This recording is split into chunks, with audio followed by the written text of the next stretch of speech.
this contract with the franchisee to make sure na yung tubig ay safe and pure drinking water. So there are 93 million Filipinos na kailangan ng safe drinking water. Importante ang safe water talaga. So this is a very lucrative business to me. So talagang, alam din natin na pagdating sa tubig, pagkain, yan ang talagang philosophy ng mga negosyo, walang katalo-talo. At yung mga kapatid natin na nais na magkaroon pa ng mas maraming kaalaman tungkol sa pagninegosyo, meron pong affair ang AFI.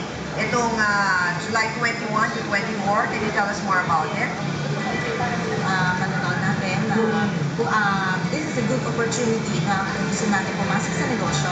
So visit po kayo sa July 21 to 24 sa World Trade Center from 11 to 7. And then pwede po kayo magkaroon ng free ticket. Just text full name to 0917-518-2334.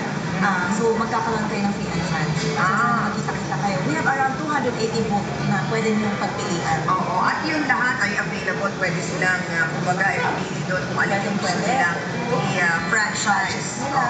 Kung ano yung passion nila, from food to service. So, nasa pinakamaliit na dapat nilang paghandaan ay nasa mga 200 plus, ganun po ba?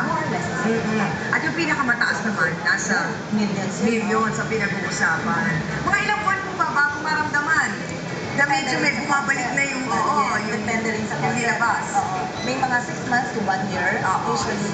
So yun na talaga yung medyo talagang understandable na mga buwan. Yung 6 to 1 year. Huwag lang masyadong mainit. Oo. Kailangan, di ba, huwag mainit. Kasi meron iba minamadali po eh. So mga 6 months to 1 year. Yung iba umabot ng 2 years. So kailangan lang talaga tutok. O ayan mga kapatid mula na sa mga eksperto, sinasabi talagang kailangan hands-on tayo sa ating mga negosyo. Isang negosyo tip na naman po ang naibahagi namin sa inyo dahil hatid ng inyong negosyang ang tamang kaalaman para ang negosyo nyo ay malayo ang kahantungan. Tahan muna natin si Chonky Bench para sa maraming showbiz, chika.